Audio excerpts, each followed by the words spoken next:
Play is an essential part of a child's life. Through play, they not only have fun, but also explore.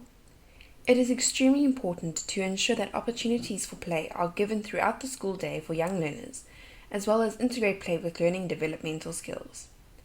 Literacy can be promoted through play. Play consists of many different characteristics. This includes that it is active, meaning that children use their bodies and minds in their play. It is adventurous, because children play to explore their unknown. It is communicative, because children share knowledge through play and share information as well as share verbal and non-verbal expressions. It is enjoyable and therapeutic. Play is fun and exciting and often involves a sense of humor. Play is involved, meaning that children become deeply absorbed and focused on their play, thinking carefully about what they are doing. Play is meaningful. Children play about what they have seen and heard and what they know. Play is sociable, as children play alongside others and interact with them. Play is symbolic, because children imagine and pretend when they are playing. They try out new ideas and feelings and roles. And lastly, play is voluntary. Children choose to play. It is spontaneous. Why is play in the ECD classroom so important?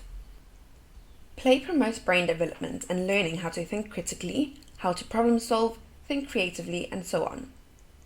It helps children to develop socially and emotionally when they interact and play with other learners, and physically by using fine and motor gross movements. It allows for exploration, which guides learners to discover new things and expand their knowledge. Play develops the child's imagination. It also helps children to make sense of the world around them. And since there are no learning expectations, children are not afraid to make mistakes when they play.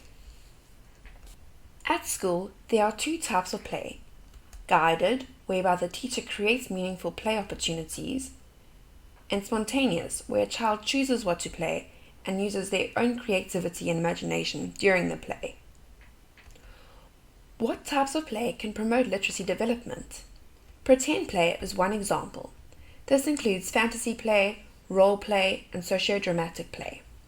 It involves learners to use oral language to create their play. It involves thinking, using their imagination, and using problem solving. During this play, literacy skills are developed. For example, learners often act like adults and imitate talking on the phone, writing emails, typing, reading menus, writing down orders, and so on. There should be props with written print or typewriters and papers for learners to use during their play to stimulate reading and writing. This type of play also allows children to interact with other children and make friends, and therefore helps to develop their communication skills. The opportunities in pretend play, guided or spontaneous, expands child's language by creating scenes where children are prompted to discover and use new vocabulary.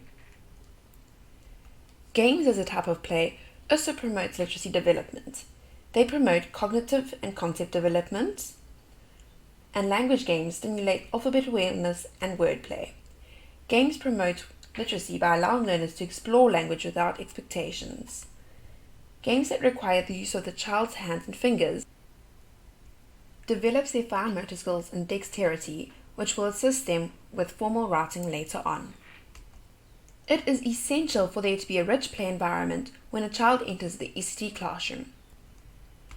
Examples are having a diverse range of resources to provide sufficient play opportunities, open-ended materials which learners can use their own imagination and creativity to make play objects of, interest areas such as water tables with objects and toys in, fantasy play areas, and so on, and having a diverse range of play options for learners to choose for themselves. A lack of sufficient playtime and opportunities may result in poor social, language, and physical development in learners. As previously mentioned, the teacher's role in play is to provide opportunities and to guide. The teacher is also required to plan, prepare, and organize activities for learners that challenge them, are safe, inclusive, and enjoyable, and focuses on their strengths, interests, and abilities and needs.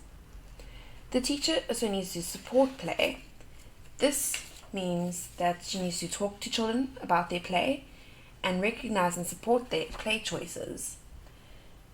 They need to be supportive without interfering and take part in play when they are invited to, and make a positive contribution to help children develop their skills for playing. The teacher also needs to review the play by observing and interpreting the different aspects of the play in order to gather information to plan for future play that will be more successful. Never forget how essential play is for the young learner, not only because it is fun and enjoyable, but also because of the significant impact it has on their literacy, language, cognitive, physical, and social development.